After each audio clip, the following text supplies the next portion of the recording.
Hello everyone, welcome back to Read Succeed. Today we will do a read aloud of the book Out of Time, Lost on the Titanic, written by Jessica Winkers, illustrated by Bethany Stanlife. Saturday Stranger. The last thing Ali and Vic Taylor wanted to do on a Saturday morning was clean, but they helped their parents in the shop anyway. Just like they did every weekend, the out of time antique stores on the corner of 3rd and Spruce in Philadelphia was the family business, and the whole family kept it running. Ali polished a silver tea set, while Vic dusted off an old violin. The black and white puppy, Luna, who was very good for petting, but not so good at fetching, walked all around the store. She would walk, she wound around their legs and under the table and licked Ali's feet. Ali laughed while keeping her eyes on the little silver cup in her hand. As she cleaned it, Mom had warned her to be careful with the set. Mom was hoping to find a teapot to go with it, but Ali hadn't found it in the pile of stuff yet.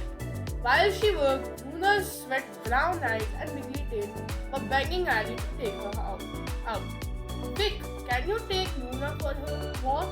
Ali asked. As much as she loved Luna, she had been the one to take her out the last 3 times, and they were supposed to take turns. You can take her, I'm doing an important job and can't be interrupted, said Vic. Ali sighed and set down the cup.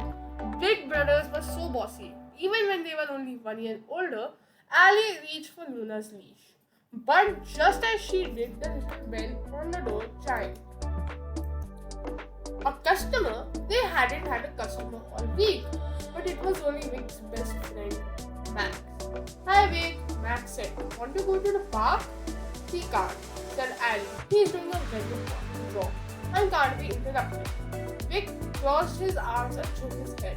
Ali gave him a sweet smile. Luna barked at them both. Max laughed. Whose side are you on? Vic asked Max. Luna's, he said, grinning. Max sat on the floor and patted Luna to settle her down. What's the important job? Mom had a doctor's appointment and Dad has to run to the stores for parts of his furnace. It stopped working last night again, Vic said. So we are helping them clean up the latest load of. Ali waved her hand towards the table, overflowing with objects of all sizes and colors. Junk? Max asked. Don't let them hear what you say that, Vic said. They're hoping something in here will be worth a lot of money, Ali said. She wasn't sure how an old bowl or teapot would be worth enough to replace the furnace or take care of any other problem in their building, which always seemed to have problems. But she hoped her parents were right. The last thing she wanted to do was move out of the home, which was right above the shop. She had lived there her whole life, and she loved walking to school and the park and the sandwich shop around the corner. Ali couldn't imagine ever living anywhere else, but she had overheard her parents many times talking about how hard it was to afford living there. She had to do anything she could to help, even Saturday's morning chores. I will help, Max offered, giving Luna one last belly rub. It will get done quicker, and then we all can go to the park. Vic handed Max a rags and some polish. If you say so, Luna lay down in a huff under the table. Sorry, girl, Ali said. We will go out soon, I promise. Just as they got back to work, the bell on the door chimed again. This time it was a real customer. Luna barked and barked. It had been a long time since a stranger had walked through the door. Vic held her collar so she wouldn't jump on the only customer they had in days. The woman was tall and had long brown hair, up in a style unlike anything Ali had ever seen. She wore a purple dress, a green cloak, and tall black boots. She had a red bag strapped round her waist. But what really stood out were her honey-colored eyes. Something about the woman was familiar, but Ali couldn't quite figure out what. Can we help you? Ali asked.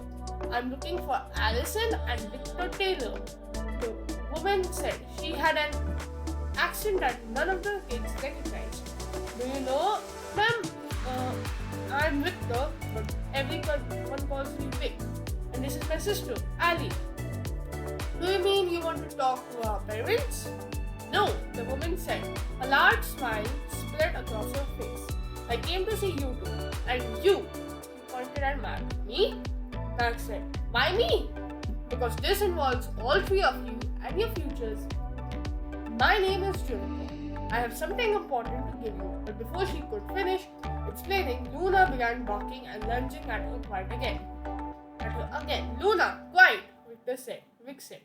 Sorry, she's not usually like this. He tried to hold on to her, but Luna pulled away from Vic's hands and jumped right on the woman, nearly knocking her down. Something round and glowing fell from her bones and with a loud thud. It jingled as it rolled across the floor.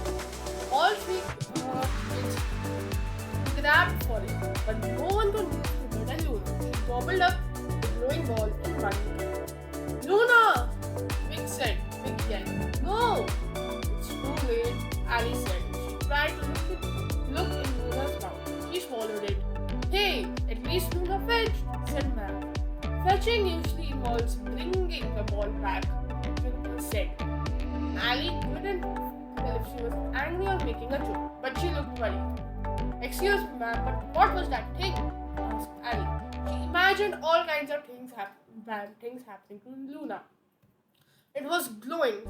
It's not going to explode, is it? She wrapped her arms around Luna. No. Juniper sighed, as if she saw this sort of thing every day. Nothing of the sort. Luna will be just fine. I don't think it's good for her to swallow anything more, Vic said. We probably take her to the vet. He's had to spell it because Luna hated going to the veterinarian. What no one will pronounce. Okay? And she had run and hide if she heard him say the word out loud. Good idea, said Juniper. Because we need that infinity spinner back. The sooner the better. I have a lot to teach you.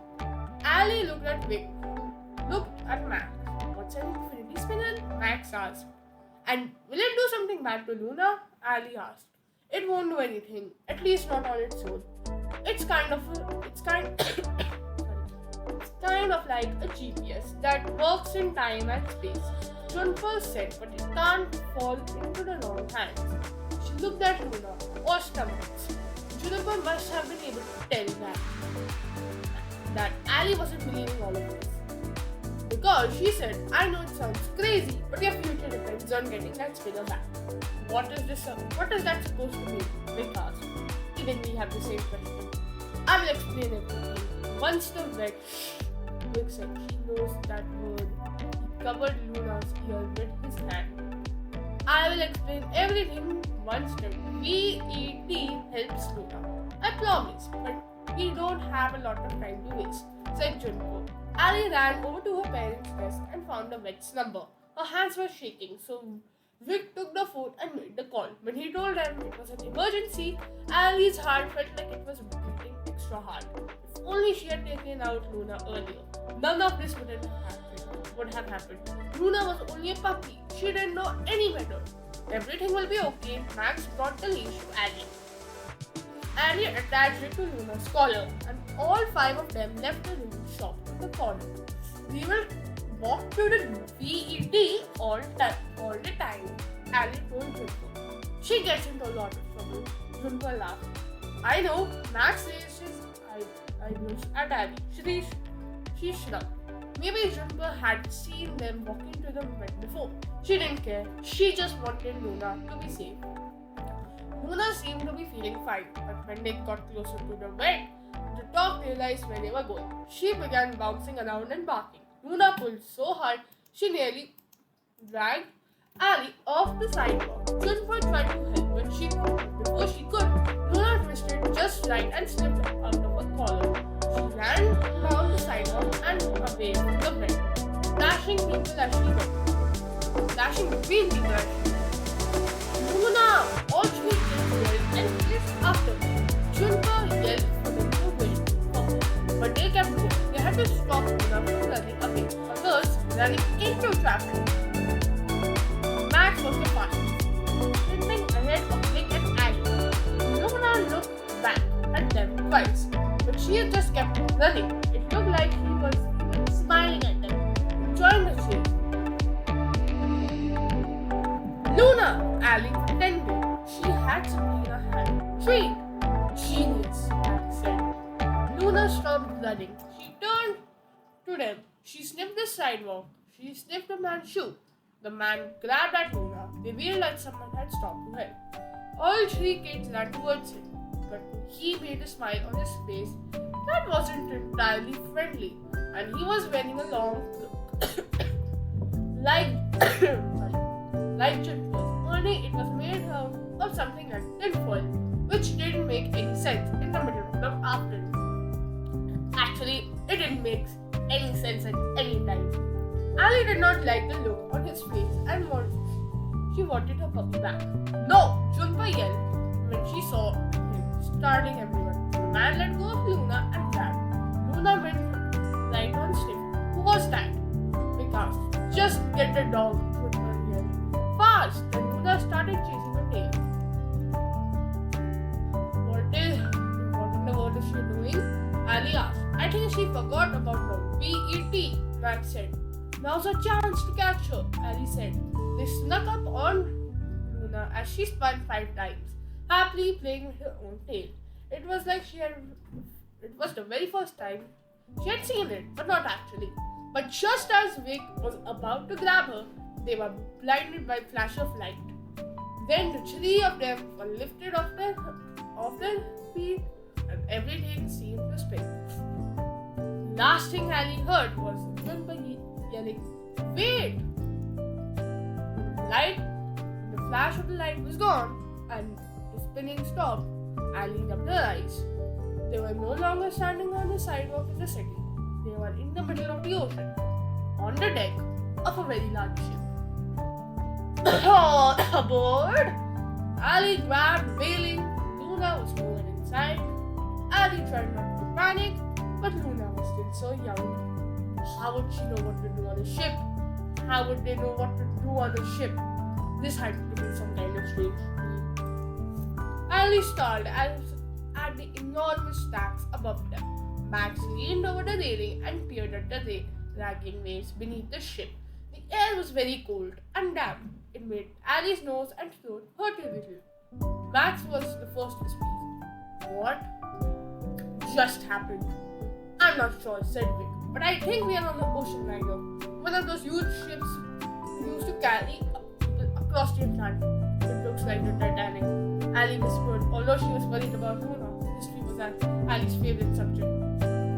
And she couldn't help but be amazed at what she saw. She had learned about the Titanic in school, and this ship like a page right out of a textbook.